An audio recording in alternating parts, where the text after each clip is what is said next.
Hi, I'm Mike, grad assistant for the program, and filling in on the cast and wherever we need. So,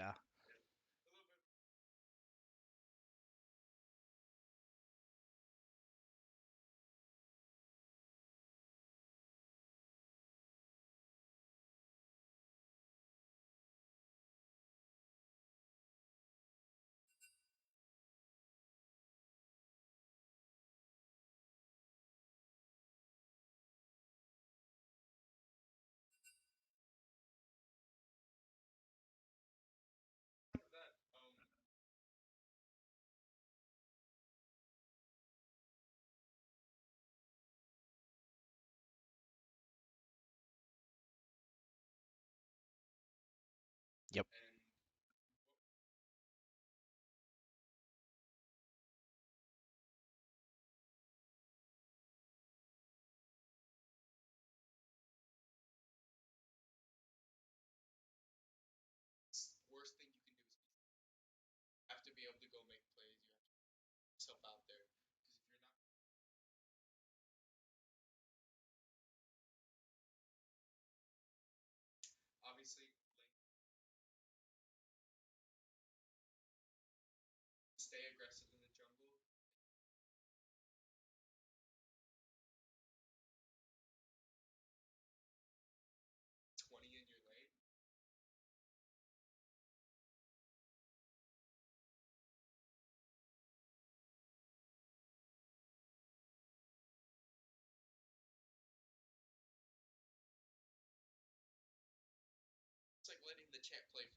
Yep, and when you're punching above your weight, I feel like it's so important to work together as a team, right? Like playing safe in that early game and then only taking engagements, when it's on your terms, when you have that advantage for that team fight. So it's going to come down to, a lot of chemistry, a lot of working together to, find those openings that give them the advantage.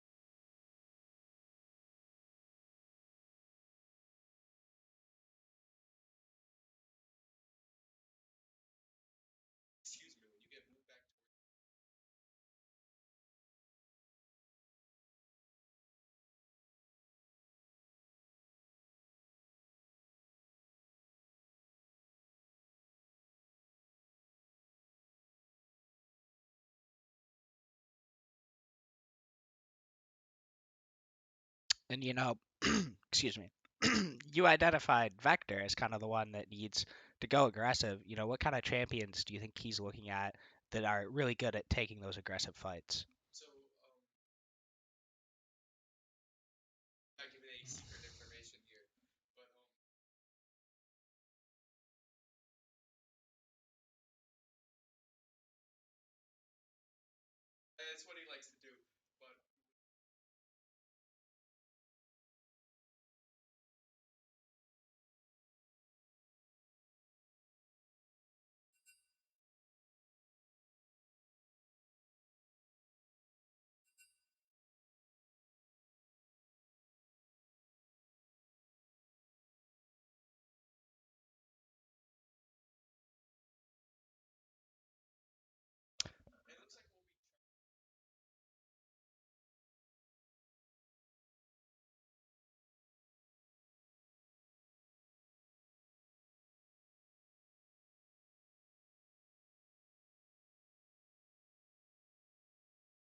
Yep, and I think that's something that they should have expected.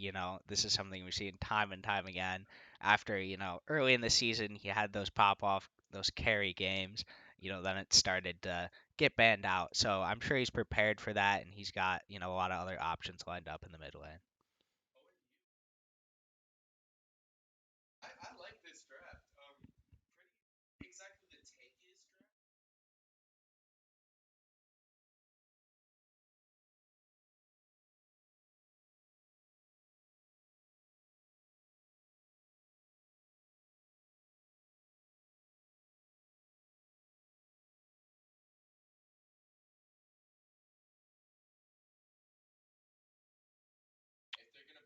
We're having audio. Oh, can you say something?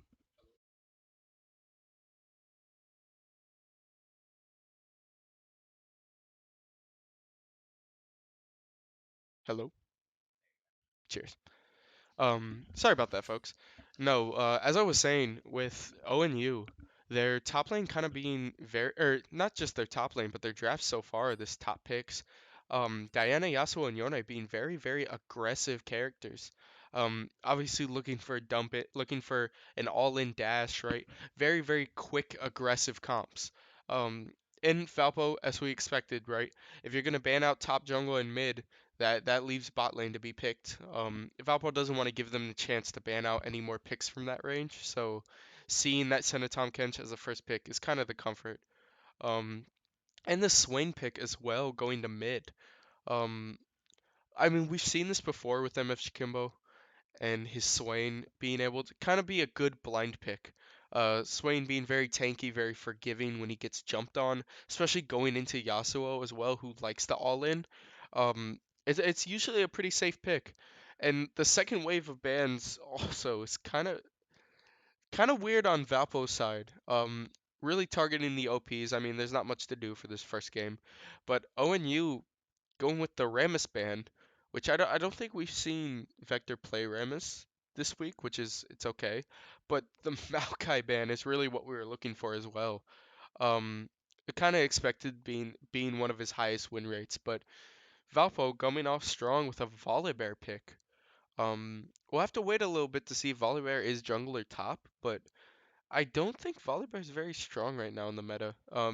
He's fallen down a little bit after last patch. Just seeing fighters like Sejuani popping out as ONU picks him or picks her. Sejuani is a really, really strong champion because with Yasuo, Yone, Diana knockups and engages and stuns that you have, Sejuani is able to tank. Oh, I was about to get excited. They were hovering the rise for their mid laner. So it looks like we're gonna have a wow, wait. It's kind of clicking for me now. Okay, they have a Syndra mid lane. Um, that means that's probably gonna be Sejuani support. Because they're Wow. gonna put the Yone top, Yasuo mid, Diana jungle, Sejuani support, Syndra mid. Um, and now that kind of throws a wrench in Valpo's plan at this moment. Um, Obviously the bot lane works out a little bit well for them with the Yasuo, but the Sejuani support is something that can head-to-head fight with Tom Kench, and that's kind of strong. Valpo last picking their top Alawi, which makes sense going into Yone. Yone with a lot of dash, a lot of like safety precautions. When he jumps out with his E, he's able to recast back to it, right? Gives him an all-in, but with Alawi and the slow that you get after the pull, it makes his jump in a lot more dangerous. So you can kind of see what they were going for with Valpo's top pick. The Volibear jungle might just be a comfort pick going in here. I know Volibear jungle is pretty good into Diana. Just like overall, because if you're building tank, you build tank. Diana Sunfire, obviously, a couple of patches ago was a huge, huge problem, but not really so much nowadays. Um, but even then, probably still gonna build Sunfires. It's her best build at this moment. So being able to take Volibear, someone that has that Q, that run and stun, has that tank ability. If you build it, um, it offers a really good counter to this Diana. So kind of a reaction pick, but we're gonna have to see how it goes in this game. It can be one-sided, Yep. but And now that we've, seen both drafts, I think both are, pretty good. What do you think the keys to the game for both these teams are? I think the key to ONU's game right now is, I mean, I sound like a broken record here. They have to fight a lot. They have to be able to bait Valpo into a ton of fights with this comp. I'm looking, I mean, primarily at the Yasuo Yone, right? Like those are the funny picks. Those are the funky picks of this game. And really with those characters, I mean, you can CS like crazy, right? But their power spikes don't come until they start killing people. So if Valpo, I mean, choosing that late scaling comp again with the Swain getting health from all of his abilities, with the Senatom Kench as we've seen multiple times, um, Alawi getting tankier as well, Volibear just gaining health as he lives. Um, this kind of scaling comp, Valpo has to be really careful that ONU might try to catch them out mid game. ONU's early game and mid game is insanely strong right now. Their late game, especially with the Yone and Yasuo as well, is really really good too. But compared to the 5 stack that Valpo had. I'd say about like the 4 stack of scaling champs. I would kind of discount Volibear here. The 4 stack of scaling champs against the Yone and the Yasuo maybe as scaling champs. I feel like the late game goes in Valpo's favor, but they just can't get stomped out this early in mid game. Yep. Interesting here. I don't know if they're not in the right order, but we've got the Sejuani on top, and we were thinking that was going to be support. So I don't know if it's just a mix up with the order or. Yeah, it looks like it is going to be a Sejuani top, which means that it's going to be a Yasuo Yone bot lane. And that kind of I don't know how I feel about that. Um, so obviously Yone is probably going to be the support, or you could play the Yasuo support for the knockup. I feel like Yone's knockup is a little bit more consistent with his Q, especially how fast it is. Um, but you could see the Yone is the better scaling champ, so it makes sense that you would pick him. Going with the Yasuo ADC, so it's going to be Yone support. Like I I said, mean, that knockup comes out really, really fast. His R is insanely good for setting up team fights. But still just I mean, it makes me wonder, like, is ONU kind of egoing this a little bit with this draft? I'm not sure. Like, hey, maybe they have some crazy plan. I'm not gonna question it. Like they got 2 master tiers in the bot lane. I'm not gonna question the master tiers here. They definitely have something up their sleeve, but it just makes me a little bit curious. Like now you're not taking the Sejuani into the Tahm Kench, right? Which is a little bit rough because now Yone is going to have a harder time in that bot lane. Same with Yasuo. Because now Tahm Kench is still a heavier tank than Yone is. Yone's I'm referring really to the top lane fights that I've seen between Yone and Tahm Kench, especially early. That advantage that Yone gets with his knockups is kind of deteriorated by the tankiness of Tahm Kench. So not taking that Sejuani into the Yone or into the Tahm Kench is kind of wild. yeah, I mean, do you think there's any chance that, after they saw the Alawi, they made the last minute decision to, throw the Sejuani top? Is that a little bit of a better matchup for Sejuani? I mean, that's the one thing that I can think of, maybe. But even then, I mean, Sejuani Alawi is a pretty good comp. Alawi can't really do much against Sejuani, honestly. But seeing the Yone against the Alawi, I feel like they had to have switched it for that, right? Right? Because obviously they're not going to switch something if they're not comfortable with playing it. So I'm thinking of how they're going to play this lane, but I feel like what you said was right, where they definitely saw the Alawi last picked and decided to switch him to support, which is allowed. I mean, there is no, there is no like identity factor when it comes to doing the pre-draft like we saw earlier. So you can see switches like this all the time. Interesting part is just going to be runes. We may see the Yone take a teleport here as well, outside of the usual like support, like summoner spells like exhaust or heal, just because having Yone on teleport to start up team fights with his R is kind of useful. But other than that, I mean, definitely gonna be an interesting game. I'll tell you that. That it's definitely gonna be a fun bot lane to watch here, and just kind of see how they have to like kind of structure around themselves. I'd say. Yep. And I mean, on the side of Valpo, I'm kind of interested to see, who takes over those team fights, because these are, it's kind of hard for me to see who's going to be the pop off, who's going to be the carry, and Hmm. be doing all the damage because honestly, they have a lot of tankier champs on the side of Valpo here. Yeah. They have four tanks.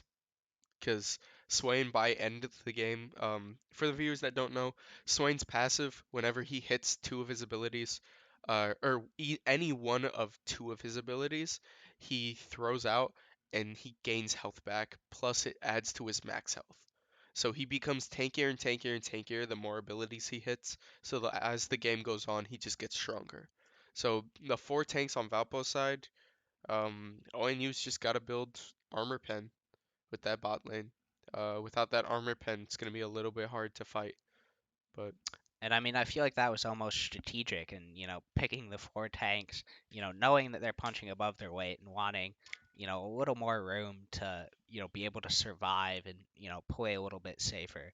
Because, your Alawi, your Valley Bear, your Tom Kench, they can soak up more of those damage, more damage than a lot of other picks. yep. And we're going to take a quick break here as we load into the game here. And we'll be right back. Uh,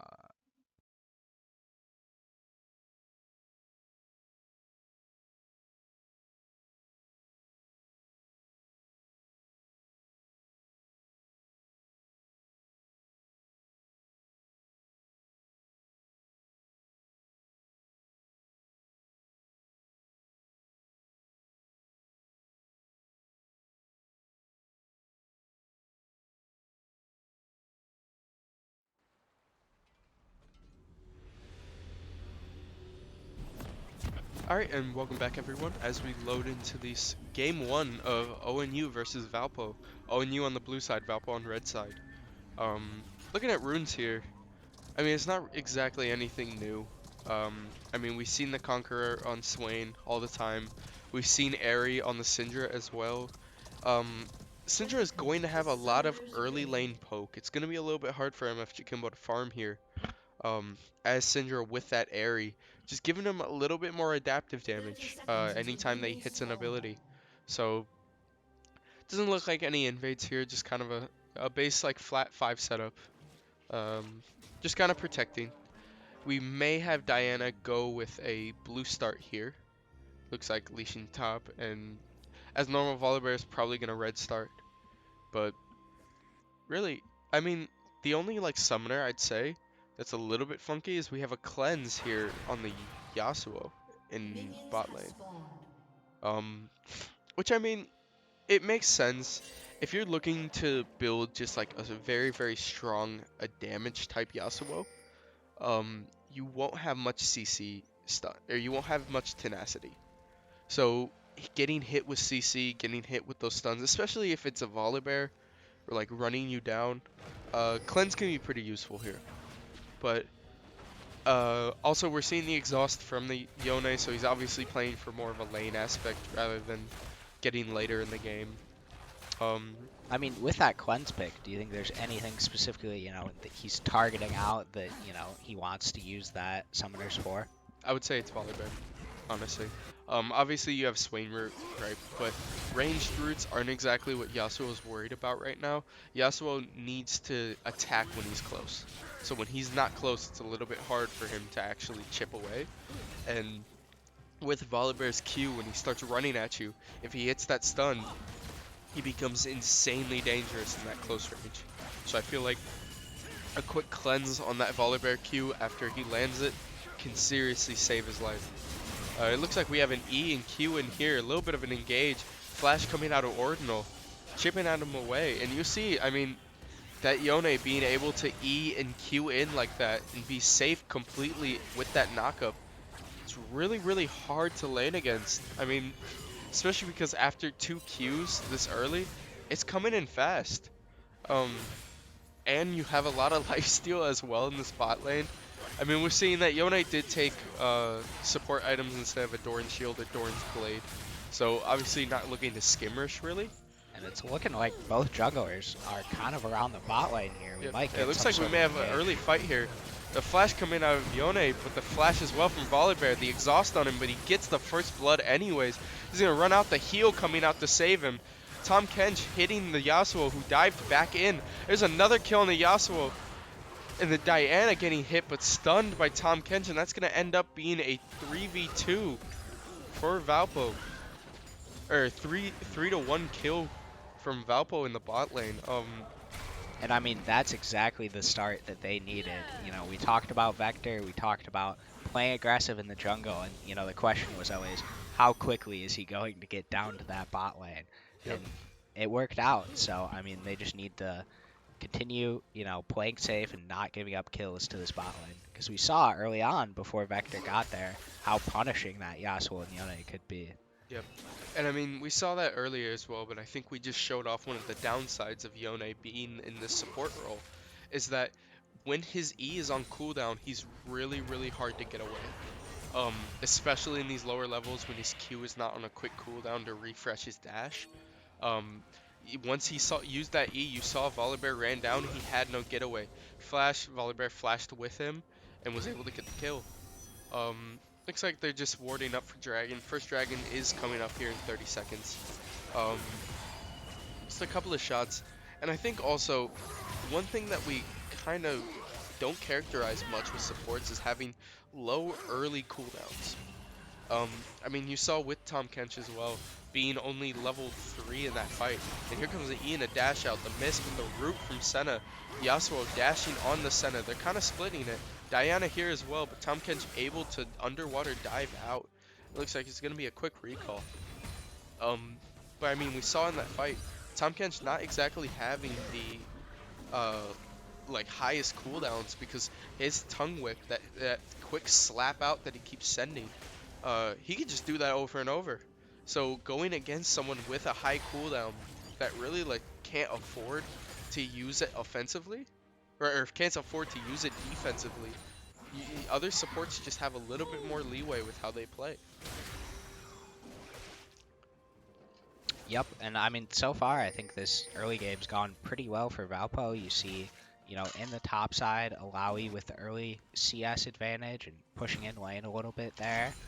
And Swain also holding his own pretty even in mid lane. Yep. So, It looks like we may have a little bit of an engage here coming from Valpo. Syndra kind of hitting to the wall, but not really going to go anywhere. Just kind of popping that Q to run after. A little bit of chip here. I mean, with him clearing wards here, I mean, this is what we were looking for. We were looking for being aggressive, especially with Tom Kench and Senna not dying in that last gank from Diana. It wasted a ton of time and allowed Volibear to get up a little bit. So we're gonna have to wait here. What I'm wondering is the dynamic in this bot lane when both hit 6. Because obviously Tom Kench being able to eat people, that's offensive or defensive, but it's not really a like team fight winner like Yasuo and Yone's is. Being able to like set people out and stun them with Yasuo, the armor pen that comes from his Qs as well.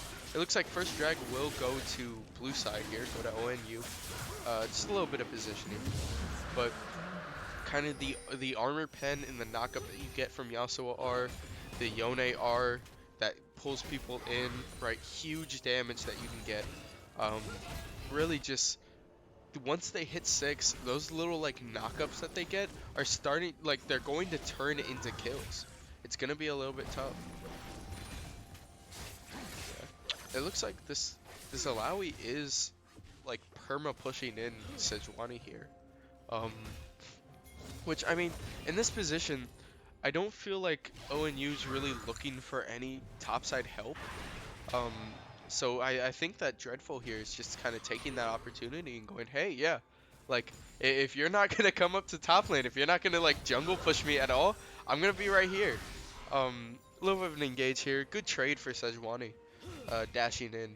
I mean, you see Diana is on that blue side, so he is willing to get a little bit more risky with his attacks, but even then, I mean, unless Diana passed for this Rift Herald here that's coming up in 6 seconds, it's gonna be a little bit tough. Constant E hits, constant slaps going on. Yep, those tentacles really are annoying, and with so much of the focus being on bot side, that top lane just truly is that 1v1, just pure, who's gonna play the lane better, who's gonna be able to get those trades. It And looks like as we we have see the bot Volibear in our lane, bot lane again. more action He coming diving in in. here. I don't think it'll really account to much though. A little bit of a hard position to be in. I feel like it's one of those where, hey, you're rotating, might as well just go take a look, right? And I mean, as we're seeing too, Swain is taking advantage of these waves being pushed in from mid. If you see that little eye that pops up as well, that W that's coming down, he's just stacking his passive. I mean, earlier we saw it in the top lane getting a hit on Sejuani. Not really gonna do much damage, but the stacks that he gets from that are so valuable that just kind of keeping your eyes peeled is super big when fighting against them. And Getting a little bit of an engage here. Sejuani having that lane priority, so being able to hit that stun, kind of big, huge trade for him. And there's another E again. Getting slapped at a little bit. With the tower aggro as well, he may be able to get all the damage off on this one.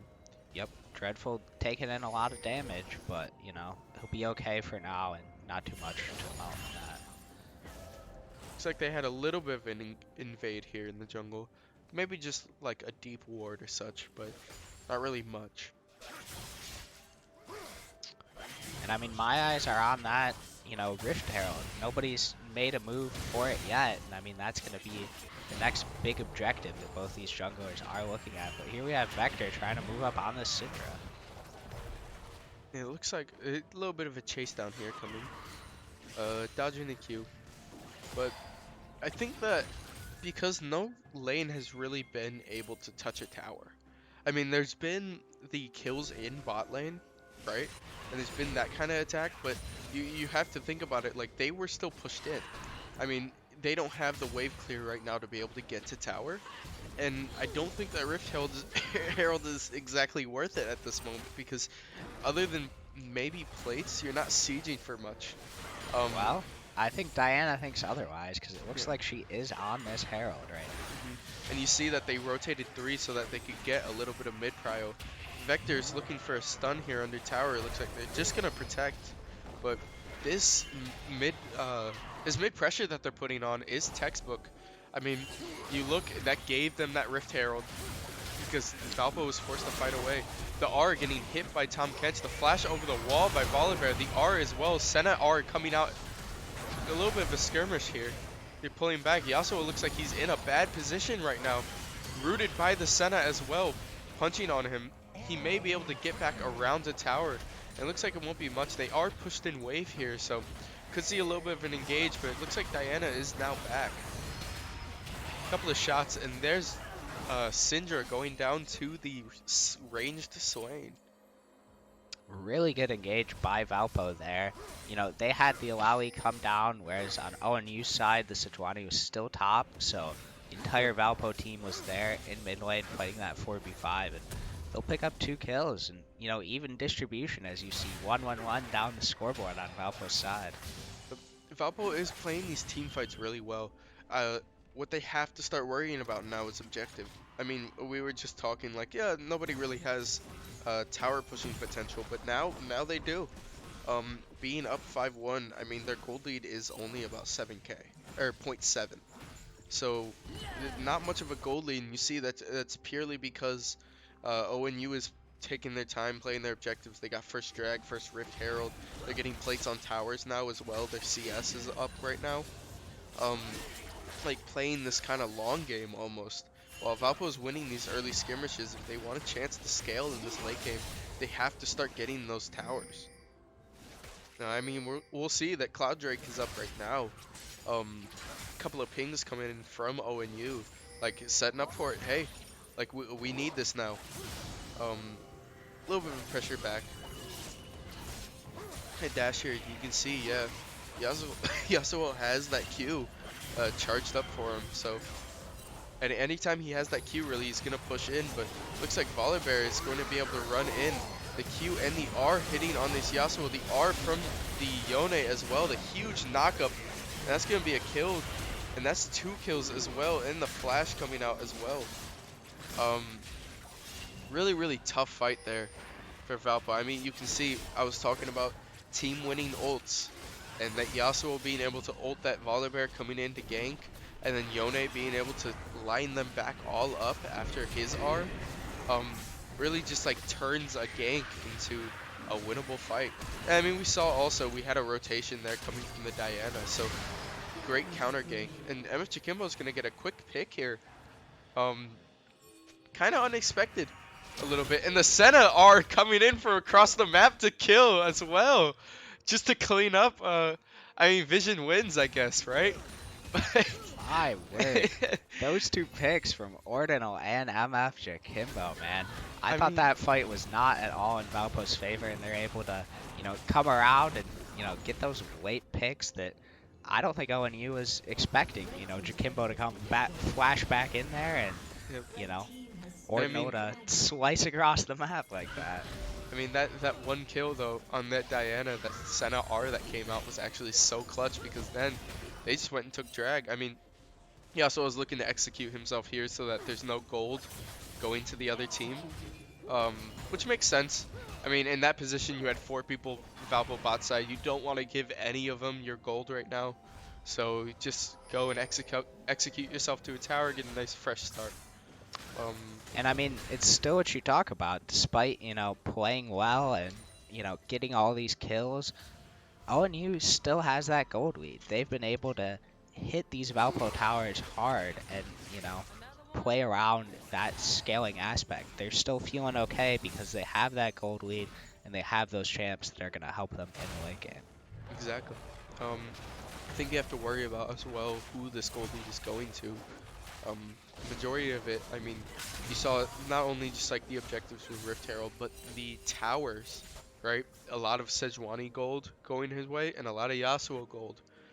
2 people that you do really want money on your team for, um, because that Sejuani engage is going to be huge, and having that Yasuo damage is going to come out really, really strong. Um, I mean, it looks like Yone is going to be building Blade of the Ruined King as well. A little bit of an engage here on this Diana that was getting caught out, but a couple of stuns thrown their way. Syndra throwing a couple of Qs in as well. The Yone are on only the Volibear, but Volibear R is in return getting that extra health. The knockup coming on Syndra, and it looks like it may be a kill on the Syndra going to Swain. Swain being 4-0 and 1 right now. A nice pull from the Alawi as well on the Diana. I mean, they are getting objectives.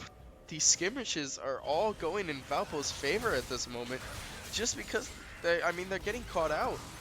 They're just playing a really, really bad positioning game against Valpo. But I mean, who cares when you're still up 1k gold, right? So I they mean, can. for Valpo in these engages, it's exactly what we talked about pre-game. It's that vector aggression. He is just running them down on Valley Bear. He wants to get right in there. And it's also the tankiness. We talked about the Yone R coming in, but Vector being able to survive that one and stay in that last skirmish. Yep. And a couple of chips here in top lane. Honestly, I mean, it's Sejuani into Alawi. You're not gonna find any like huge fights in the top lane. They're kind of just gonna like knock each other until Alawi E's, and then Sejuani runs away and you restart the cycle. But with those couple of fights, looks like we're gonna be setting up here, trying to take this next Rift Herald. Huge fight. Diana coming in with the R, but the Swain R in return as well. Vector getting knocked up and stunned, and that's gonna be a kill. Alawi getting stuck in, but Alawi securing the Diana as well. Sidra killing the Senna, but Swain finishing up the Yasuo. Another kill going to Alawi on the Yone. And it looks like it's going to be 3 kills to 4 kills. Valpo again winning another skirmish. This finally though, with this Rift Herald take, if they can use it on tower. Oh, Oh, Rift Herald resetting there is actually really, really bad. What I was gonna say was that if they can just take this, get a little bit of gold, and finally take one of those towers, they can actually like regain this gold lead and take their first lead of the game. But I mean, it's gonna take a little bit longer now. And you see, ONU is respawned. It's actually huge that that Rift Herald reset for ONU. But I mean, at the end of the day, what can you do? Uh, I mean, on the side of Valpo, who else but MF Jakimbo? 6 yeah. 0 2, I mean, 600 gold bounty. I mean, that's exactly what you want to see as a Valpo fan. it's just textbook at this point.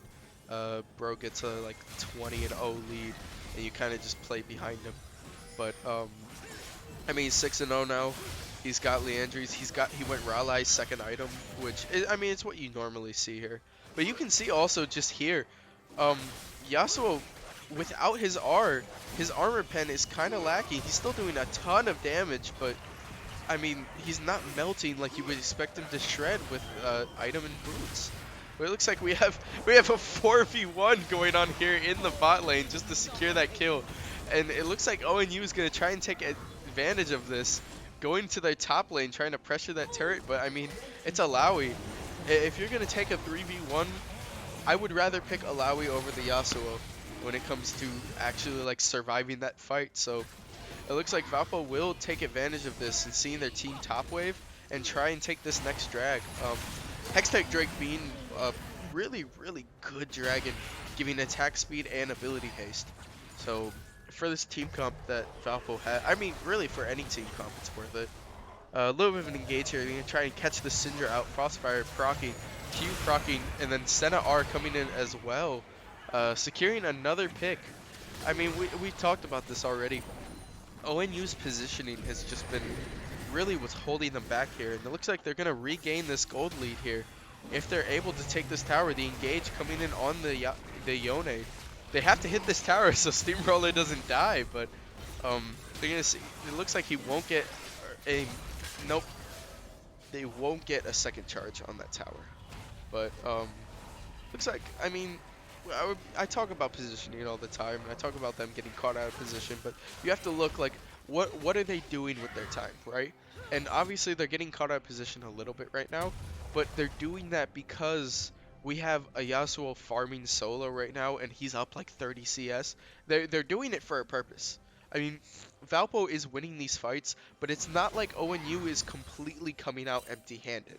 There's a reason that Yasuo is bot lane. There's a reason that these people are there, because they are really playing this long game so that when they get into a 5v5, they win it.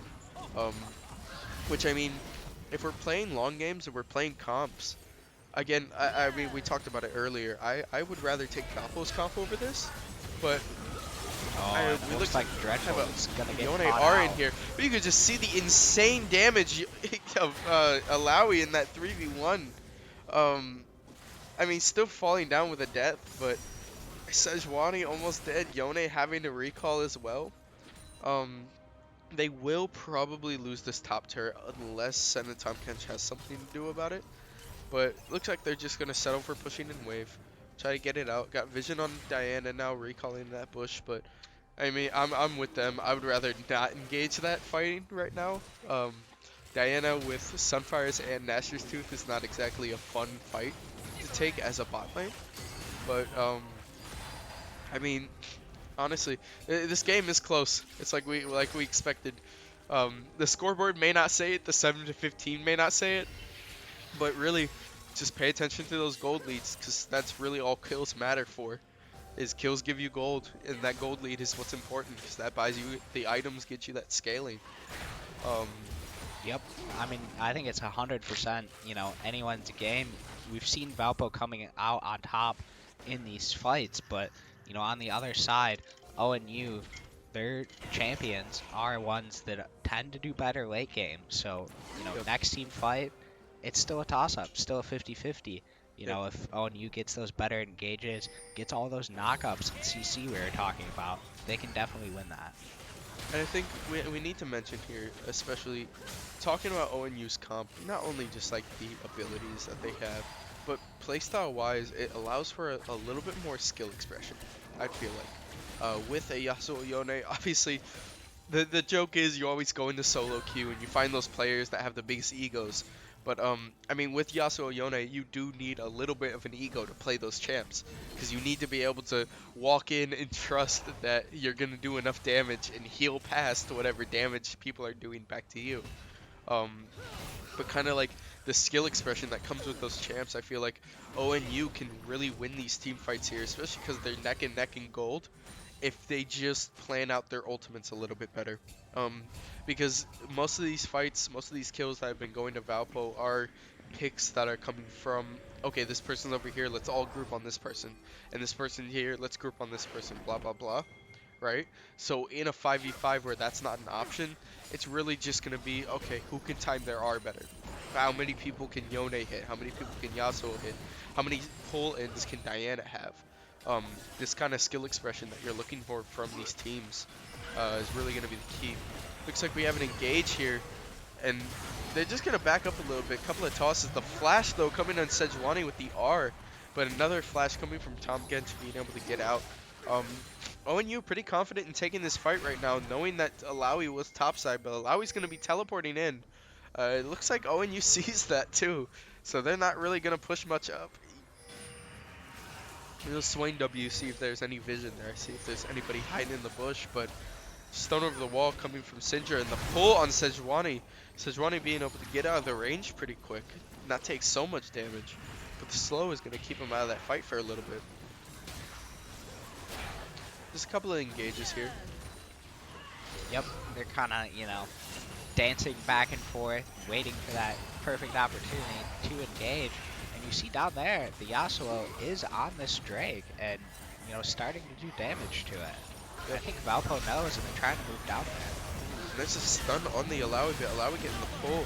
Yasuo taking the dragon from behind them. The R coming in from Volibear.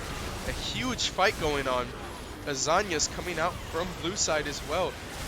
Tom Kench eating the Volibear, but not being able to do much, as Senna is also going to get picked up there. I mean, we saw that's an ace going for ONU. Just being able to kind of like center him out. Finally, that 5v5 fight that they were waiting for, that kind of like team fight that they were going for, really paid off for him there, because catching Valpo kind of like, they almost surrounded him. I mean, like, obviously they're looking to get in corners, but being able to kind of circle up around them and keep them in that river with like Senna kind of botched out on the outside was really, really tough for Valpo trying to string their abilities together. Yep, I mean, ONU played that really well. They started out aggressive, they got mid control, they got control of that river, and then, the Yasuo was able to just sneak in, grab the Drake, and then kind of come and pinch him and, take that team fight. So that was a really, really huge swing. They get their second dragon. More importantly, they swing that gold lead back in their favor. It goes from being a kind of close game to, now ONU is 5k up, and Valpo's definitely playing from behind. Yep. So now, playing from behind, you have to think, like, what's Valpo's game plan here? Obviously, it's going to be a little bit tough now, especially with some red towers gone, that Nolan's going to have, or Vector's going to have to look to farm a little bit more efficiently here. With Blue, like, being able to be in their jungle. But, I mean, we saw that last fight too. Just kiting in general, like, being the key to some of these fights here. Quick knock up on the Syndra here, catching them a little bit out, but Yone's waiting around the corner just to support a little bit. Diana's still in red side jungle, so being able to help and support when they need. Alawi looking to push up on this Yasuo a little bit, just clearing way first. Baron buff clear, kind of rough. Slam down, and an absolute melt from Yasuo. I mean, we see that when Yasuo R's, he gets that armor penetration, and it really just shows off. Now, I mean, he's big. He's big right now. He's about almost 100 CS up, 75 CS up, and he's looking to fight anyone and everyone, and you're gonna see it right here. couple of stun or a couple of chain slows, keeping him from jumping back on that Volibear. But he's angry now. He's like, hey, anyone that wants to step into this lane, I will 1v1 you. And that's his whole plan.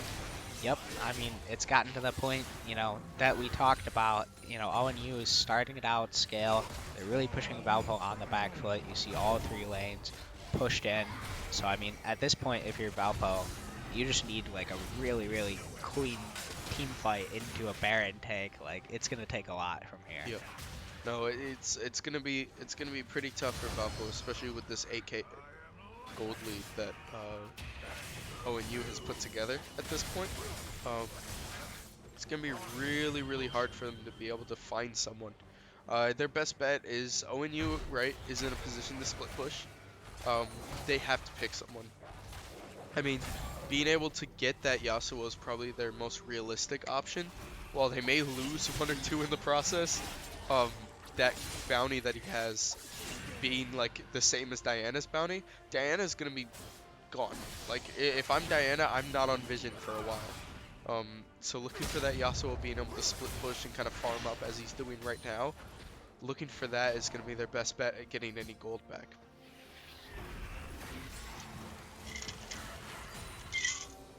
I see a couple of Hextech flashes here. Or Hextech gates, sorry about that. But not really much. Just clearing out. Looks like we are setting up for next drag in 30 seconds here. Swing W just trying to clear out a little bit of vision. And we may have an early engage here, Valpo trying to take it on their own terms here. The Alawi E hitting and fully proccing out. And dashing as well. Another pull coming from Malawi. Dreadful's kind of on his stuff right now, but Diana jumping in and R'ing a ton of damage, and the Zanya's to dodge the Senna as well, flashing backwards. Another pull from Malawi, but Steamroller getting caught out. Volibear R'ing from the back, but almost dead already. Jakimbo with the Zanya's R, doing a ton of damage, and looks like this is the fight that Valpo wanted. Syndra being able to push back and stun, but the ghosted Swain can run her down a little bit further.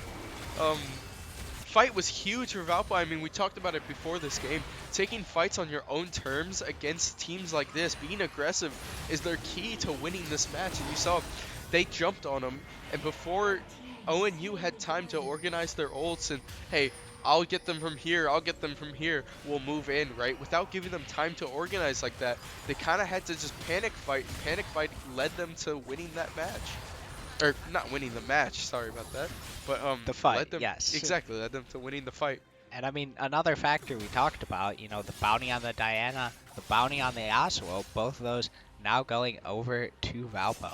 So that was really huge to turn the fight. And, like we talked about it, really great play from MF Jakimbo using that Zanya's in the R. Yep. No, I mean, we've seen this a ton, right? Swain R into Zanya's. Swain's passive aura that he gets while he's Zanya's is still active even if he's intangible. So being able to burst that damage and still get that life steal that he has from stealing other people's like health around him is pretty huge. Looks like they're looking for a little bit of a push up here. Senna E gonna be able to catch Top Kench here, keeping them safe. Volibear and Diana looking like they're gonna be in the jungle a little bit. Sejuani kind of staring at that Volibear from behind, but moving up to that top wave. Looks like Valpo sees it as well. Knowing that Alawi is in that bot lane, they're gonna be looking to catch out a little bit here.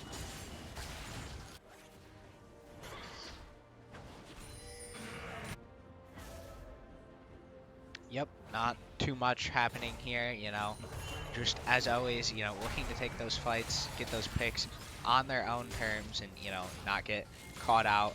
Yep. Especially when you're on the back foot like Valpo, you really do want to play it safe and make sure you're only engaging when you want to. Yep. And right now, I mean, with the tower situation with Valpo has, even though they did win that last fight, I mean, they are, what, 5 towers down? So... Yep, you can see it at the top there. 6 towers for ONU, only 1 for Valpo.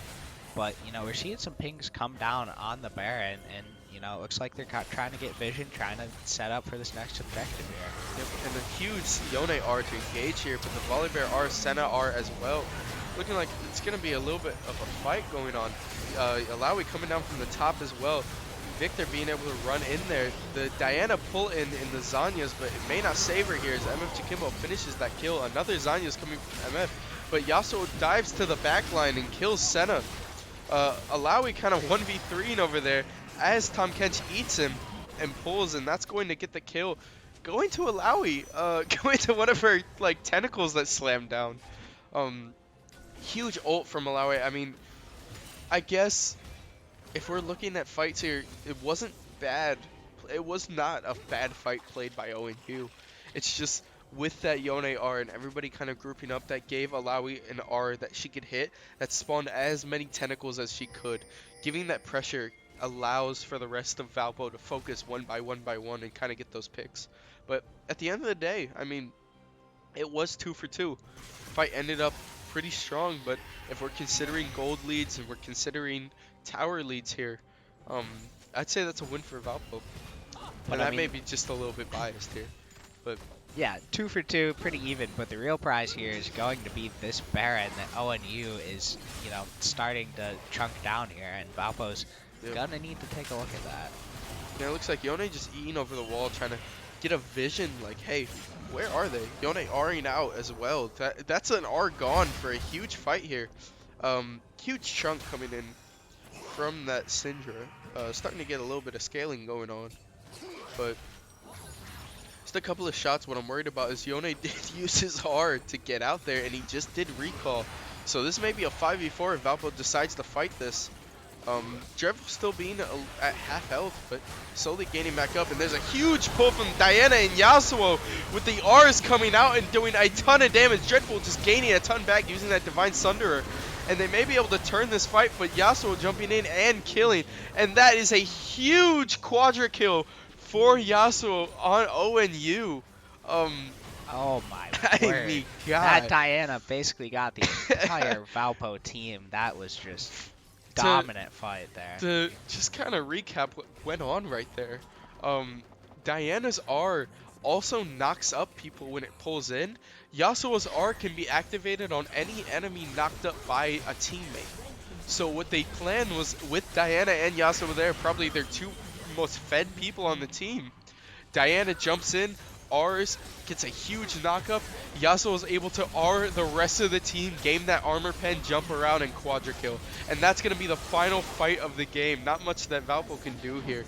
Huge timings coming up from ONU to make an amazing fight in that last ace. Um, really just like textbook play going on there. But, I mean, we saw the whole game. Valpo was struggling a little bit with getting those objectives, getting those towers. Uh, with those early skirmishes going their way, there wasn't really much that they could do with it.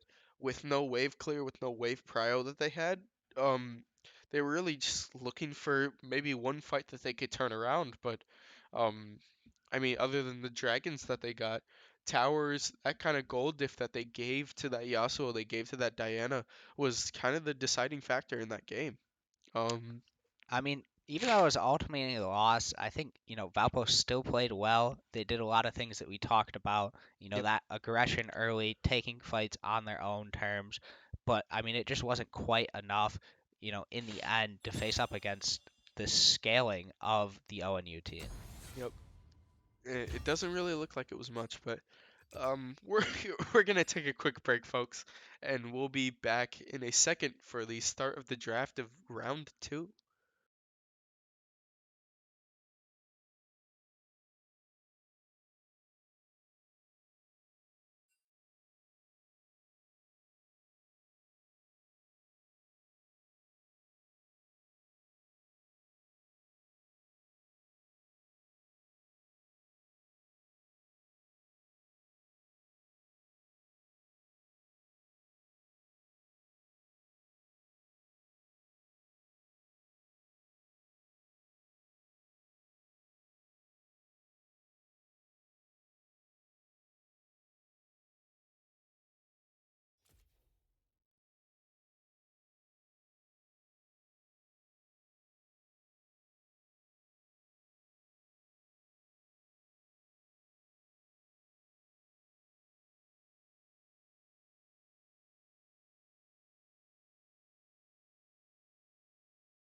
And welcome back, everyone. We're going into drafts here for Game 2 of ONU versus Valpo.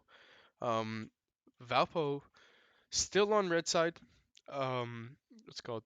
The ONU still on blue side. Looks like ONU is gonna probably keep the same bands. I mean, there's no real reason to change up their. Oh, never mind. They went with the Ziri ban. Um, just a couple of like roster changes here for red side for Valpo. We have Ordinal swapped out with Thunk Senpai. And then for ONU side, they swapped their mid and their support so that now their mid is not an American, and then Yes. their bot lane is ONU creature. So I mean, we're gonna have to see a couple of pick changes here. And it looks like we're gonna have a first pick Ezreal coming in from coming in from ONU side. So Valpo may be looking to counter this with another ADC pick, and there's Jin. Um, I mean, off the bat, this draft, the band's fairly similar, but the picks are, yeah. definitely different. Which I mean, it's a nice sight to see. It's gonna be fun. Jin and Ezreal kind of really poke heavy champs. I would say Jin, especially once he gets that Gale Force, is crazy. And you're gonna see they're gonna waste no time on Valpo's side picking that Maokai, trying to secure that. But And there I may mean, be, ONU uh, picking up the Senna, I wonder if that's a move to, try and keep it away from Valpo as it is one of their signature champs. it might be. The issue being that uh, Steamroller 14 on Valpo's side doesn't really play Senna much. Remember that Ordinal was swapped out. Ordinal was the Senna player, but Orna got subbed out, so they ONU may just be looking to pick up someone that they're comfortable with. Um, and that gives leeway for Steamroller to pick the Amumu support. Something that we've seen on him.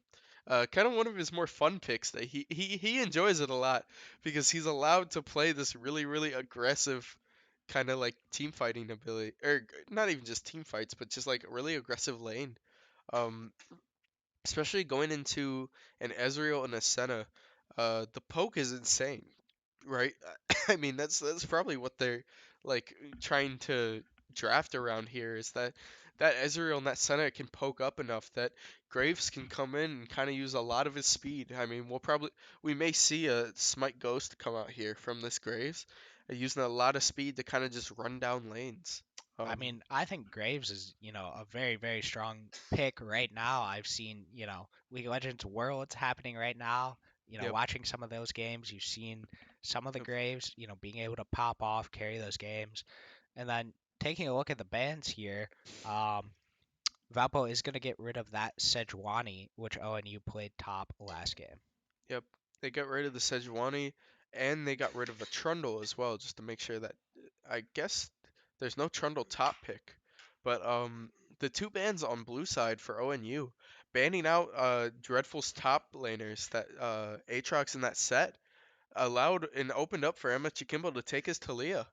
Um, and into the Talia.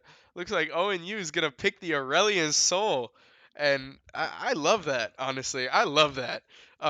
Because I was about to mention like Graves right now. It's kind of a joke where it's a challenge for Riot Games to try and not make Graves busted for one patch.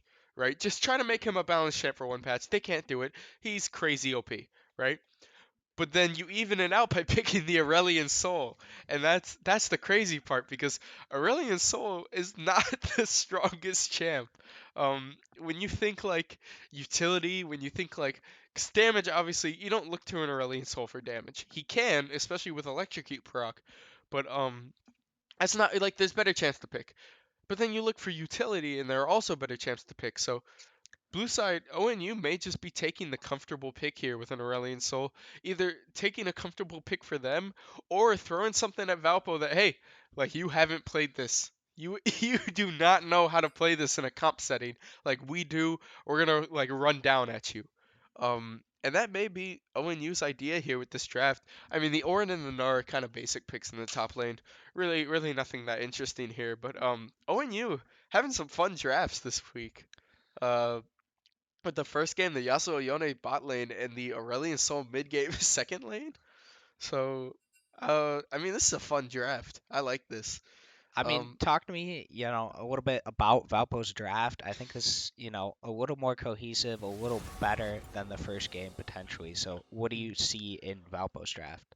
so I think that with Valpo's draft, they're learning to prioritize. They know who they want now. Because obviously they took what they could last game with first bans. They were like they knew they had the bot lane open. We're gonna try the Sen Tom Kench, and you saw that ONU was not afraid of picking into a Sen Tom Kench, and kind of like being able to steal that, prioritizing that jungle pick, prioritizing that ADC, and then support third pick as well once you knew what they were going with. Um, Opened up a little bit for more of a cohesive unit, especially playing around a different ADC now with Thunk Senpai. That he's a lot more aggressive. He plays more shorter range characters, right? He's not afraid to get up in people's faces, and you see that we have a comp now that kind of reflects that. Excuse me, Maokai being able to W onto people, Jin with the combo. You have the Talia R, you have the Gnar, uh, ult and jump in, right? You have the Amumu bandage toss and R. They're kind of just like forming around this first pick ADC that they got, and they're gonna try to, like we said, take fights on their own terms. I mean, the more aggressive that they can be, the more times that they can pick people out. And I think they realize that, and going into the second game, they're picking champs now that they're going to help them out with. And I mean, on the side of Valpo, we kind of talked a little bit about this Maokai first game, and it's something that's risen in priority and popularity, and I believe it's gotten a rework. So, talk to Yep. me what you're looking to see from Vector on this Maokai. So with Vector and Maokai, or with Vector's Maokai and Vector's Volibear, as we saw first game, there's not really much of a change. Obviously, you're going to see different pathings, you're going to see different laning, but the way that he plays aggressively and the way that he's not afraid to just run in and go W in and try to like bonk people around, it's going to be the same on Maokai. He's gonna be jumping to that front line. He's gonna be jumping to that back line because you have to understand Maokai has a passive where every so attacks. If the more that he gets attacked and the more attacks he gives, he has an ability that goes on cooldown that heals him every basic attack. So when he jumps into fights like that, it helps out Vector's playstyle a ton because he's able to jump into fights and he's forgiven for that because he can heal through. So I mean, we talked about this, but they're going for an aggressive draft here. They're going for an aggressive fight. And then on ONU's side, Orin, Graves, Ezreal, Senna, really strong picks. Um, I mean, But I obviously, mean, I feel like we kind of have to talk about the one you didn't mention, the oh Aurelion yeah, Soul. no, I was gonna get to that. Okay, yeah. But it's like with the Orin Graves, Ezreal, and Senna, right? Those are very strong champions in the meta right now. And with Ezreal and Senna, you can pick back. Graves and Orin like to get in people's faces, right? They're fast, they can get in, lots of knockup. Um, so it pays off for the Ezreal Senna. So my idea here with the Aurelion Soul that they picked, obviously not an American may just be an Aurelion Soul player. He may just love this champ, right? But what I'm thinking here with the Aurelion Soul, with his E being able to fly over, right, with his huge Q that he can send into waves, it's really going to give an opening for the rest of their team to dive in. For example, if we're talking like after 6 fights, right, Aurelion Soul being able to E into a good position and then R bop back out into people, throwing Qs, massive Qs, like lane covering Qs, which stunned, right? And then being able to fly over and R to kind of displace people as well. It's almost like that counter to Maokai's displace because now you can throw people into the graves, right? Who needs close range to do damage on his basics, right? You can throw people into the poke range of Ezreal and Senna. So I feel like Aurelion Sol, while we laugh because it's a funny character, funny pick, and it's not exactly like meta or anything. Um, ONU's skill expression is really going to have to be strong here if they're going to make him useful because there are ways to make him useful. He is not just like a funny dead pick in here. The comp that they drafted can make him useful, but it's going to be up to not an American to really play around that. All right. Well, we're gonna have to see how these two, really different team comps play out against each other, but we're gonna take a quick break before we get into the game here.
All right, we are just a few moments from hopping into the rift, getting out of this spectator delay here, and I mean, seeing it's a big switch up from both of these sides. I don't think we have any of the same picks. I think these are 10 completely different picks and a completely different approach, honestly, to the game.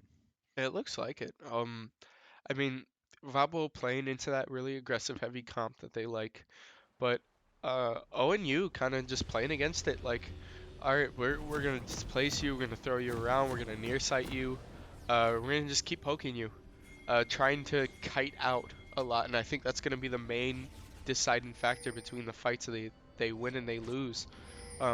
Obviously, we're not talking about like, okay, this person has to do 50 kills and become Faker to win this fight, but just as for like a level out fight, right, where anyone can win, the deciding factor is going to be how well they can kite here. Um, Aurelion Sol with the W start as well, not being able to jump over any walls or get any stuns for this invade, so you may not look for much here. But And I mean, the other part about the Aurelion Sol that we saw Jakimbo pinging out at the start is, taking that ignite over the teleport. yep. So no, taking that ignite, he is playing that support role. I mean, the thing with Aurelion Sol that you have to realize is that his E is on a much faster cooldown than teleport is, and his E is just teleport. I mean, obviously it's not as fast, it's not as useful, but the use that you can get out of Ignite going into team fights in comparison to a normal teleport, right, or maybe like a barrier or something that else you would run in mid lane, it's a lot more useful, and especially shutting down just like lifesteal. If we're talking about the Maokai, if we're talking about later the Gnar, right? Gnar also with the Cole start too, looking to scale up a little bit, but really just, and it looks like it's just a little bit of chip here, hiding in the bush, just trying to get a couple of shots out. I mean, we haven't talked much about, this bot lane. What are we expecting to see from, the Ezreal Senna playing into Jhin Amumu? I think that the key for Ezreal Senna here is to not get caught by Amumu. Yeah, Amumu is the kind of scary guy, and you see right there, his Q is nasty. Like, it is not an easy Q. Getting a lot of chip there, kind of like leaving him behind as Ezreal attacks this Jhin. But there's the fourth shot. There's the Jhin passive proccing on Senna here. And I mean, as I was saying, with Ezreal Senna, there's a lot of poke. You know, I talk about it 24/7. Ezreal Q he can constantly throw out Qs. As Senna gets souls, the range becomes insane. But Amumu's Q almost has just as much range, right? So as they start to throw abilities here, if they can just play around this wave, it's going to become 10 times harder for Amumu to actually be able to step up here. You can see Aurelion Sol in the mid lane, just kind of being like a big body, starting that W as well for the wave clear, just for CSing, allowing for Talia to really just like trying to focus on him, but there's not much damage here that Talia can do. It being a big guy, right? Not much really that you can fight with. And it looks like we're gonna have a little bit of a root here from Vector, a W as well, but Aurelion Sol coming down with a Q, the flash, a move being forced to leap behind, a flash and ignite here, and the chip from Ezreal. And you saw that ignite from Aurelion Sol coming in clutch, like I was saying, just helping in those team fights, but also being able to fly down. It looks like Graves may dive for the Jhin here. He's just gonna get this kill here. Really cleaning up this bot lane. I mean, the engage from Valpo could have been nice, but Aurelion was already on it. The E coming down, not really much you can do to catch up or rotate around that, being forced to back. But no. I mean, already working like a charm. Already working great for that Aurelion. The only chance that Valpo has here of beating that kind of help that he provides is if mid lane gets fed. Yep. If they can feed MS Chikimbo here. Looks like a little bit of an engage. Nar's still not evolving. A little bit away from his evolution. You can see the yellow bar under his health. Um, and Vector just kind of hovering, making sure that they don't engage here. Graves with a little bit of a near sight here, jumping in. And a knock under tower here. Might be huge, but looks like it won't amount to much as the range from Aurelion Sol kind of backing Talia off there. Yep. aggression living up to his name, trying to dive the tower and get MF Jakimbo down early, but won't amount to much. Overall, not the start that Valpo would have wanted with that bot lane, picking up first blood. I mean, the the little prize Valpo gets is, getting all their summoners, but definitely not an even trade, definitely going much more in ONU's favor here. So, I mean, what do you think they're going to have to do to claw back? Is it just, playing a little bit safer, or do you think they should start moving up and trying to be more aggressive? I would say that they would have to play a little bit safer here. I mean, earlier in the lane, right, playing against the Yasuo Yone, it's gonna be face to face. It's gonna be heads up fighting. But playing against this playing against this Ezreal and Senna, you really just have to accept that, hey, I don't have the range for this. Especially with Jin needing to step out. A huge Q there, coming from Steamroller in the pull in. Jin trying to follow up, but I mean, it's almost like facing two ADCs. They may get stunned a little bit, but there's really not much you can do. Punk Senpai getting caught out there, kill going to Ezreal. It's a little bit rough. Really, really nice Q from Amumu there, but they just don't have the damage right now. They keep engaging, especially like Jin going with the Swifties, which is better overall, I'd say, but just for these early engages isn't really going to help much, especially with the gold lead, the CS lead that their bot lane has at this moment. Um, it's going to be And a I little mean, bit tough. also giving over, the 2 kills to the Ezreal, and like you said, that CS gap. I mean, the damage difference between these two ADCs is, not looking to get better anytime soon. But it is still early, so there are a lot of opportunities for Valpo to jump back into this game. I'd agree. There are a ton. I feel like this first drag fight really is going to be their best chance. It's going to be a little bit hard. I feel like if Valpo feels like it, they might just give here. I mean, no point in trying to risk it. A little bit of Senna just coming back to lane, but I mean, First Dragon is, not that pivotal. If you don't have the setup, if you don't have the priority for that dragon, it's always better just to give it up rather than, yep. give them kills and the dragon. Yeah, So, I'd agree exactly. Especially considering the lead right now that their jungle and their bot lane has. Well, a little bit, still enough damage to win you those fights. Especially with the way that they're playing these fights, it's a little bit tough. See a little bit of an engage here coming from FG Kimbo and the Aurelion Soul, the exhaust on the Aurelion Soul. Him just kind of flying away now, getting out, but the chip keeping Talia down. Aggression getting the kill on Vector, but Jin getting the shutdown on the Ezreal. You see now just a little bit of a fight between Ezreal and Senna. Senna's healing just being a lot to deal with. The mist from Jin and the healing as well. And that's going to end up a kill for Senna and the Dragon for blue side. I mean, we can see just like not only the lead that Senna had there, but the overall just healing from her Q is insane to deal with. A huge stun hit and the kill going to Aurelion Soul on Talia, just a little pixel in that Q. And really just a great like bush shot for this Aurelion Soul. I mean, we can see, obviously, we were talking about it before the game. Not an American is definitely not new to Aurelion Soul. He knows what he's doing. He knows his range that he's playing with.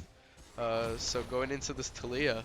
and I mean, you see it sometimes, even though it's not a meta pick, it's not, one of the strongest mid laners, Yeah, if a player, has played a character a lot and, they know the ins and outs, it still can be strong and can win these fights. I agree. Just a And I little bit mean, of wave clear. unfortunately, it was kind of what we talked about. They did give them the dragon as well as some kills. I mean, I think it wasn't a bad play. You had Vector coming up, trying to catch that early and Soul out, but, unfortunately, the ONU bot lane also rotated up, so the fight was not in Valpo's favor. Yeah, it's rough because when you do have an engage like that, especially against an Aurelion Soul, he is one of the tankier mid laners, even without like tank items. But trying to fight those, it can be a little bit tough because if you just take too long, like we saw, too long is just enough for the rest of ONU to actually rotate in. So a little bit of an engage here, but there is a huge flash here coming from the Graves, and the R getting the kill on Gnar under the tower. Huge stun on MF Chikimbo as well, but stays in a little bit longer. Missed a couple of W's. Still a winning trade for Aurelian, but on vision is Vector. Looking up for a little bit of a gank. Rift Herald being dropped to top side. Looks like that's going to be a tower and probably a chip on the next one as well. Here comes the charge out. And I mean, you know, it's still early game, and you're still getting the plates from those towers. That is a lot of gold for ONU. They've, you know, built their lead all the way up to almost 6k gold already. Yep. You know, what do you think Valpo can do to reduce that lead or try and get back in here, because it is looking kind of dominant for ONU in this early game? I mean, this is a pretty huge startup and lead for ONU, and I mean, as we talk about, leads in early games this big always just get bigger, right? Usually you can play from a 1 to 2 lead early game because that doesn't matter, but 4 to 5 you really need to start having outplays.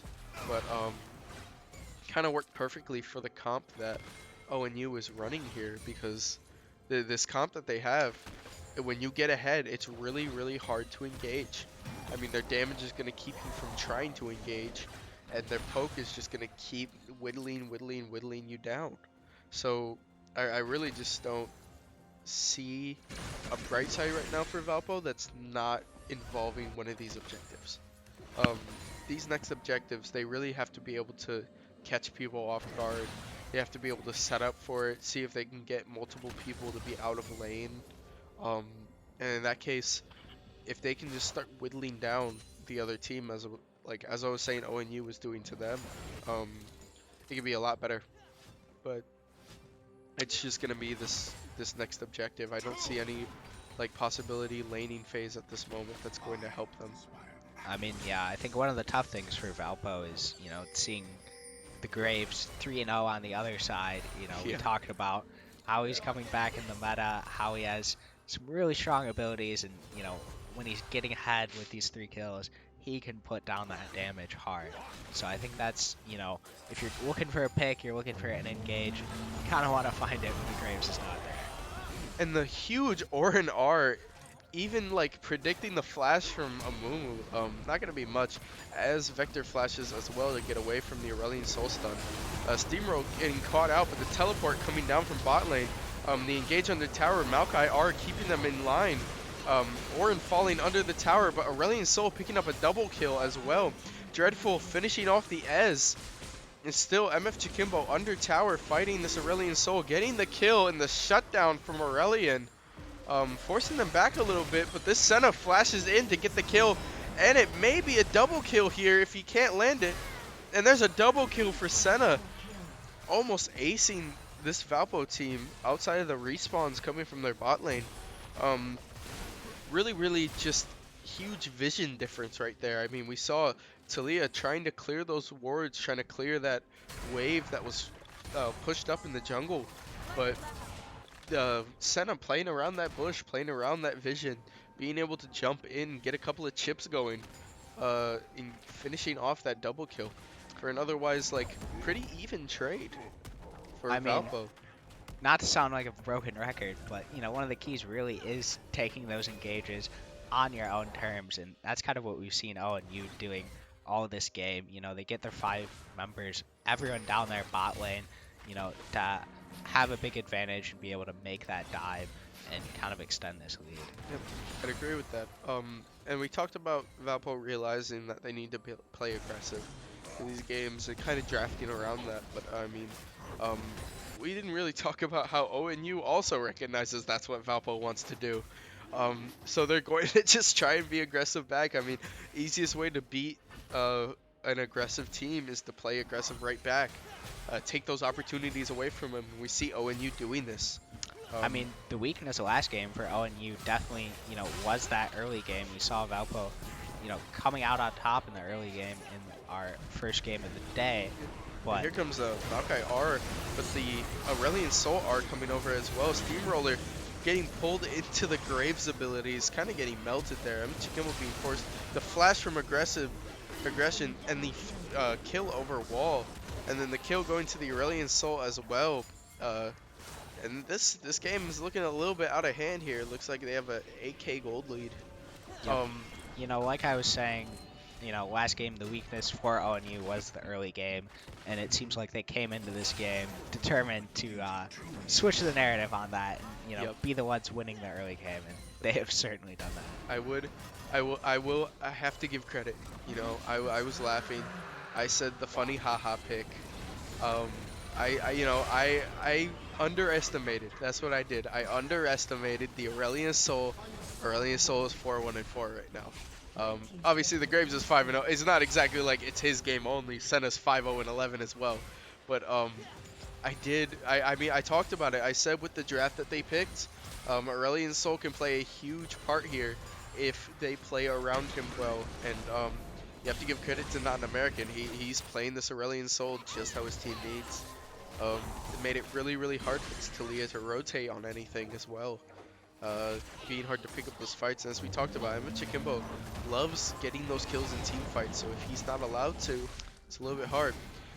Engage here coming from the top lane. Orin trying to just get away here, but Gnar finishing him off. Maokai looking to take the Rift Herald from that as well. I mean, it's almost up to a 10k gold lead now, and looking at other games, looking at pro games, the amount of times you come back from this is pretty rare, but it has been done. So I think if there's any way they can, they have to win this fight to right root here. down the Graves, knocking him back into the fight. Gnar jumping over. Graves just doing a ton of chip damage, but it's not going to be enough. Getting the kill as well. The Jin R coming out. Steamroller going to root in an R, but it's not going to be enough. Aurelion Soul kind of just a stalemate here as Talia's forced to back. The pull over the wall and the W from Vector knocking him away there. Gnar chasing down this Ezreal, getting the kill as well. And it looks like Valpo will win this fight. A huge shutdown going to the Jin, which actually is great. But it looks like Senna and Orin are back in this match now after their deaths. Some decent stuff from Valpo, but And a root and a kill going to Senna at that range. I mean, her stacks are getting big now, so it's going to be hard to fight. And there's a double kill there. There's a pull-in from Amumu, and this kill, and the 1,000 bounties go from Senna going to Amumu. Not exactly what you want there. Maybe trying to give that kill to the Talia, but hey, shutdown is a shutdown. yeah, I mean, ultimately on the Valpo side, you will take that trade, those fights. There's kind of chaos, there's a lot of fighting, people respawning, coming back in, fighting again. But ultimately, they chipped into that gold lead, and, they're finding their way back a little bit. I would say if they're going to be able to have any success in this game, it's got to come through Dreadful on that Gnar. 5 kills in the top lane, and he is kind of the strongest member at the moment for Valpo. I would agree with you. That Gnar really has to start coming alive. And you see, he's got Rift Herald now as well. He has a little bit of tower damage. Valpo having tower objectives up, so giving that Gnar, that Rift Herald, being able to push those lanes is kind of big. Okay, we'll have a little bit of an engage in the jungle here. Aurelion Soul missing his W, but just playing a little bit of a Ranger game here. Trying to back up, walk forward, back up, walk forward. Emma Chikimbo going to looking to face up, but I mean, we saw that electrocute proc that we talked about earlier in draft coming from Aurelion Soul, really doing damage. Pretty useful rune coming his way. The Q and the R, but it's not enough to kill. The Zanya saving him from Senna R, but the Q over the wall from Ezreal finishing the kill on Talia. I mean, I know we've praised the Aurelion Soul pick a bit, but, I just want to talk about it again. The fact that, this is MF Jacimbo's signature Talia, and the Aurelion Soul is, been able to contain him and win this lane. It is definitely very impressive for him. It's definitely, it's something that we kind of expected to happen with why they were picking it. but to see it actually be like going on and happening right now, I don't know. It feels good to speak into prophecy. It doesn't feel good to lose, but it feels good to at least like know what's going on with like their picks, kind of what they're thinking. Um, I mean, we talked about the Aurelion Soul a ton and how much of a key factor it's playing these early fights and just now like playing the pressure game. But I mean, the Senna pick, the 9-1 and 12 Senna. I mean, you're seeing the souls that she has picked up now. She's a threat. Um, it's I mean, really I really thought hard for a to. minute she was going to be able to get through this without a death the way she was playing, but Yeah. to no avail here. Yep. No, I mean, just really great positioning coming from them. Being able to dance around, kind of throw cues out, or not cues, but being able to throw those roots out, having that range from the souls that she gets. Um, really just being dangerous. Valpo grouping up as 4 members in the mid lane, but, ONU is going to pick up the dragon, pick up the soul point, and they're going to look to engage here. It looks like there's a collapse here coming from ONU. Getting the kill on MFG Kimbo, a couple of flashes coming out. Maokai are also trying to stop people in their tracks. But Mumu are on the same thing. Dreadful getting the shutdown on the Senna and on the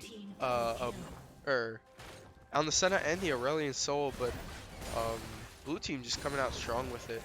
I mean, you shut down that Aurelion Soul, you shut down that Senna, but you still have that 5-1 and 8 Graves. You still have that 4-3 and 11 Ezreal. The team is just kind of dirty right now. It's really, really hard to fight them. Um, Yep. I mean, Valpo doing a good job, getting these shutdowns, getting a little bit back, but I mean, they're still not winning these trades and they're still down by a lot. I think yep. it's going to come down to, this next objective here, with ONU being on Soul Point. If they get just one more objective, it feels like that's the game, right? Probably will be. Um, it's getting dangerous now, especially with that soul point up, like you said. Um, with Baron now up as well, they're trying to pressure around it, just trying to force it maybe. A couple of pings going on. They may just try to start it up now while they have the pressure, but I mean it's not looking too good for Valpo. The gold distribution. I mean we talk about gold leads a lot, but the gold distribution that ONU has is working perfectly for them. I mean, the majority of their gold being in their Senna, Graves, and Ezreal is definitely huge for them. It looks like they are just starting up this Baron. Valpo may try to look for Vision, maybe look for a steal here, but definitely are not going to try and fight this. Um, Yep, just lingering around, and it looks like Vector, has the vision, might try and hop in there and get this. Here comes the Jhin ult, trying to pressure off a little bit. There's the flash over the wall, but the smite from ONU taking Baron, so it's not too successful. It looks like we'll have a little bit of an engage here. A couple of knockups and knockarounds, but Graves chipping out that Amumu. Talia getting the kill on the Senna, but the stuns and everything happening in this pit here is not working out too well. But Thunk Senpai wrapping her on the side and getting 2 kills. The fight actually going in Valpo's favor. A little bit of a chip here on this Aurelion Soul. And it looks like Jhin is now going to start popping off. I mean, we saw the Gale Force there coming in strong. But you're really, really doing damage now with the crits too. I mean, ONU gets the Baron, but, 4 members down, so it's going to be a lot less impactful for them, but still have this big lead. I mean, Valpo cannot make any more mistakes if they want to Yep. keep this game going. I would say I have to think the dynamics of that fight was a little bit tough. Valpo at least being smart, still engaging, not just like giving up on the 1 or 2 kills after that. Because to think about it, if they can get people low enough, ONU has to focus. They just took Baron. They don't want it to go to waste. There is a chance that they may die there, right? You saw that Graves, only a little bit of health left. Instead of going in engaging back, may have been able to get a couple of kills there if he engaged back, but instead he's keeping that Baron, playing that long game, being able to push this mid tower here, using that Baron buff. So it's still worth it in their eyes to for that whole fight, even if they lost four, because now they have a 5v5 fight coming in, and a huge Aurelion Soul Q coming from the spawn, a massive stun and knockup coming from Orin as well, and the double kill coming out on the Maokai and the Jin, and it looks like this just might be game, folks. A lot of damage coming in here with the kill, Talia, and that's gonna be game. They're gonna push this in, and that's gonna be over with. I laughed about it earlier, talking about the massive funny cues from Aurelion being like lane heat wide, but I mean you got to see it right there when you get to run from spawn using that cue. It feels great. Um, Overall, great game played by ONU. Played their comp almost exactly how they wanted. They were able to play out all that they could.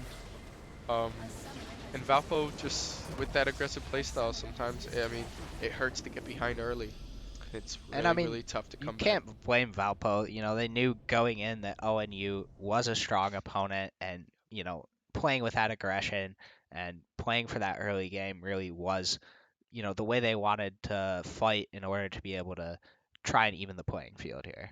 Yep. And you saw like first game, the skirmishes were going nice, right? The fights were going nicely. Um, it's a macro diff on that first one, but you saw the second one switching up their roles a little bit, switching the characters a little bit, kind of attacking Valpo with a comp they haven't seen yet. Really just showed kind of the adaptability that ONU has in this conference, especially. And So looking at this scoreboard, if I were to give an MVP, it would have to be that Senna yeah, 11, 3, and 20. Even though she's the support, she definitely yeah. outplayed the Ezreal. So, I mean, we were laughing about it. It's almost like taking two ADCs in the bot lane, which nothing wrong with uh, that. Obviously, it works, but just honestly, like really, really well played coming from ONU. Bit of a rough game for this Valpo, but I mean, like you said, they knew this was gonna be a tough game going in. They knew it was gonna be a little bit of a struggle, but still showed up, still tried to be aggressive here, and there's a lot to take away from these games, I'd say. So yep, they always say, you learn more from a loss, and I think this teaches Valpo a lot about, how to approach those teams, when they're fighting above their weight. Just looking at the ranks, ONU was definitely the better team. yep. So I think they played well, although it's ultimately a loss. There were some good moments, especially in that first game. There are definitely things to pick up from this, and there are definitely things that just Valpo can improve on. Take from this game, go, hey, like we pushed this wave nicely, like we pushed this lane, we played laning phase nice. Let's do this better. Let's gank this better. Let's rotate around these. So these kind of picks that they can pick up from facing a team that has really really good macro like that, really can kind of show you ups and downs of your team comp that you have. But that's gonna be all for today's stream. Thank you for coming out, everyone. Thank you for watching. And go Valpo. I'm your host, Dikembe. Have a good night.